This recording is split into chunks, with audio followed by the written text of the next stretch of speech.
seems throughout the whole race he's been better on the brakes, so he's got a good chance here, but all depends on he just had to dial out of that, didn't he? That could have been nasty, yeah. So Hassid is eager, so too is Manuel Agostina. Johnny Lawson then launches the restart of this race. Of course, no overtaking until they've crossed the safety car line. The safety car will have peeled off into the pit lane, and we're going to have 8 3/4 minutes as James Wayland is there ahead of the 333 car of Murat Kuhadaroglu.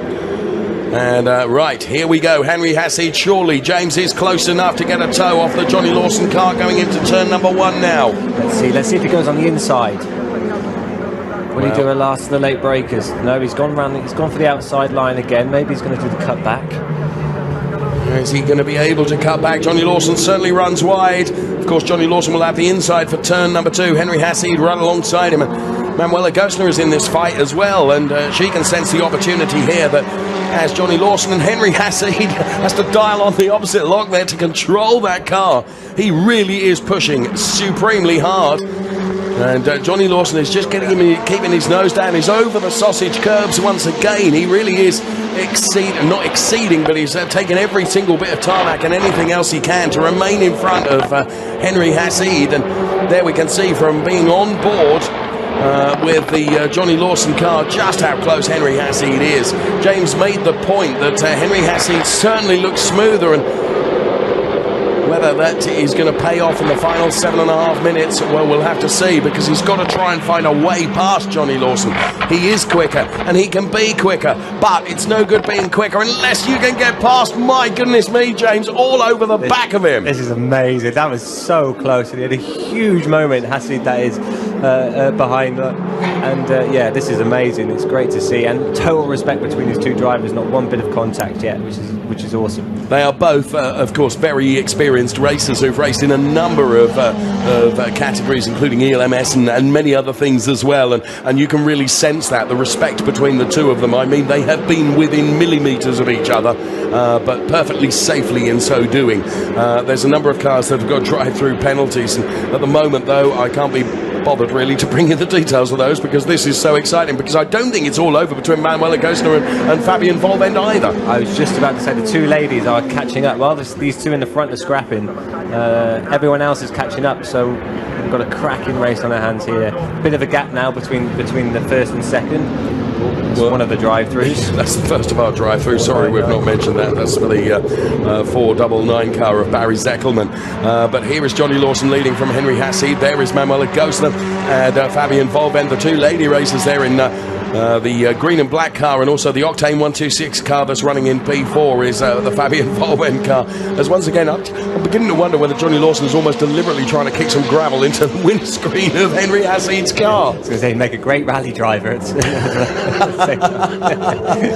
Oh, what a great race this is. So Henry Hassid steps it up once again and turns the wick up to Johnny Lawson, making sure that Johnny Lawson's rear view mirror is full of that Henry Hassid car. He's maintaining that pressure on the car ahead, but has to be said, Johnny Lawson, like Henry Hassid, supremely experienced racer. He knows almost exactly where to put that car and to stick his elbows out to prevent any opportunity for Henry Hassid to have a go. But it's he's done it for lap after lap after lap, and if he can continue to do this, then fair enough. But the pressure must be relentless, James. I mean, Johnny is really having to drive with a rearview mirror, isn't he? Yeah, in this situation, you just got to try not look in the mirrors, try and stay focused, no mistakes. Difficult not to look in the mirrors, but it's one thing that I find quite helpful is just to try and concentrate on the front. So forget about what's going on behind, just do your race. Exactly. I mean, obviously, if he's really close behind, defend. But if there's that little gap there, just try and maintain concentration. Well, just under 5 minutes of this race remaining, and Fabian Volvend is flashing her lights to try and distract Manuela Gosner ahead of her. Manuela Gosner it is that's running in P3. Fabian Volvend is P4. The top speed through the speed trap, 274 kilometres per hour, as Fabian Volvend was taking a look at the inside line of Manuela Gosner. They're side by side. Manuela Gosner goes around, and that's a great shame, because they were having such a fantastic fight between the two of them. So unfortunate, that. So on the inside of Manuela turns in, of course, you know, it's Well, the race stewards will look at that, and you know what, like being a football referee, I wouldn't want to be a race steward, but it'd be interesting to see that from a different angle, because I think that was probably a bit ambitious from Fabienne. Yeah, it was just took that little bit of contact for her to lose the rear there and spin round. So yeah, just unfortunate. I think, like you said, a little bit ambitious there, but let's see. We don't know yet. We need to have a look at a different angle. Yes, you're right. Well, what that has done is put Manuela Gosler back down to P6. Her Ineco MP teammate Eric Prinot now ahead of her in P5. Fabienne Volvend, of course, has elevated herself to P3 now, so it's Lawson Hassid and Fabienne Volvend, and of course whilst they were fighting and making contact between each other, that means that these two have been able to get away. About the incident involving cars 383 and 301 is under investigation, and James, you're no more surprised by that than I am, really, so that was almost inevitable, wasn't it? Yeah, exactly. We'll see if anything comes about that, so we'll see, I'm sure, soon. But meanwhile, there's a little bit of a gap appearing now between first and second there, look. And do you think that that is because Hassid has pushed so blooming hard in terms of trying to keep on terms with Johnny Lawson that his tyre deg is perhaps a little bit more than that of Johnny Lawson? Yeah, exactly. Could well be that. And, yeah, we've got a bit of a gap now. We've probably got 2 laps remaining, I guess. Yeah, yes, so let's see if we can maintain that gap. Well, at the moment, Fabienne Volvend then running in P3, but Tadakazu Kojima was another one that took... can't quite see it, can we? Oh, I don't even know if Fabienne was a little bit on the curbs then, you know?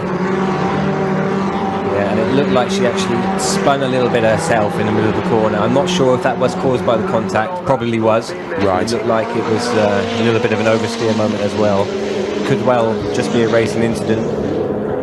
Well, Tadakazu Kojima was one that was able to take advantage of that, so he has split the EU drivers, and he's the best of the non-European drivers at the moment for Asia Pacific, running in P4. The best of the North American racers is Fassbender, who's running in P16. Other than that, it's a complete EU route.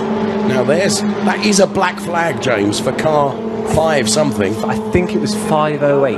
548. Couldn't see the middle number.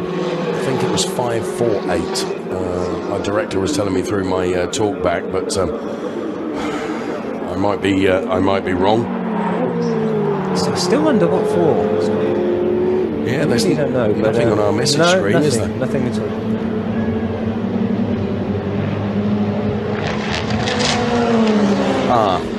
Now I'm just picking up on the message screen. There was a drive-through penalty for car 508.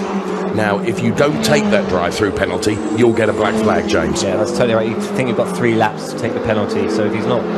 so that's Eric Zhang, isn't it, who hasn't taken the drive-through penalty and therefore has been disqualified because of it. I'd say so. Right. In the meantime, the gap's closed a little bit. We've got purple first sector for Hassid there. Here comes Manuela Gosler, who's, of course, trying to fight back. She's, as I mentioned, got her teammate Eric Prinot ahead of her now. But Fabienne Volvend is P3, Henry Hassid is P2, Johnny Lawson is P1. We are on the final lap, James Collado. What a race this has been. James Wayland leading Murat Kuhadaroglu, and I have to say Murat Kuhadaroglu is someone that can really race aggressively when needs to. And Murat Kuhadaroglu then, but here is now for Henry Hassid. He's got the remainder of this lap, and where can he try? It's got to come from a mistake, hasn't it? Yeah, it's got to come from a mistake, and as you say, I think they're quite friendly off track, so will he risk it, will he not? I don't know. Well, let's see how the remainder of this lap unfolds then. It's Johnny Lawson leading Henry Hassid. And for Formula Racing, who have had a phenomenal World Final weekend here at Mugello, this will be some icing on a cake as well. To take the World Final in the Coppa Shell race would be brilliant for Johnny Lawson. And Hassid makes a mistake there, and he runs just off the curbs and into the gravel as well. And the gap has now increased sufficiently that I would think for the remainder of this lap, unless Hassid can find something from somewhere, that Johnny Lawson may have done enough, although the back end of the Lawson car then stepped out a little bit as Johnny Lawson still throws everything at it. Is there going to be a last turn lunge from Henry Hassid as they go through the final turn? He certainly gets close enough to do it. or does he? Johnny Lawson will make that car as wide as possible. He'll stick his elbows out as they head towards the timing line.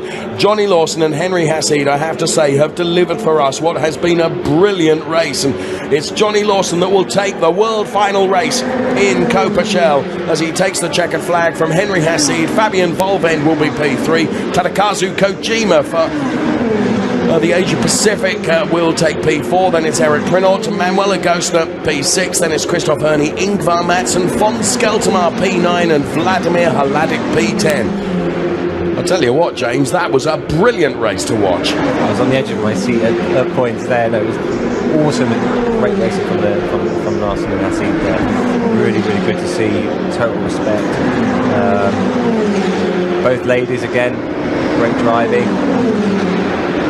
And still the cars are crossing the timing line then, because in battles, I mean, some 41 cars started the race. Actually, we didn't lose that many, which is great to see. And, well, we did lose the 575 car, sadly, right at the end of the race. Nagita Purna then found himself beached in the Ferrari Jakarta machine there from Indonesia, and that's the reason for that. So a great race. The world final for Coppa Shell then has been won by Johnny Lawson. Now the incident incidentally involving cars number 301 and 383, which was the two ladies fighting, Manuela Gostner and Fabienne Volvend, will be there's no further action at all. So James, you called it. It's a racing incident they've considered. Yeah, I thought that might be the case. Wasn't entirely sure looking at the view we had, but yeah,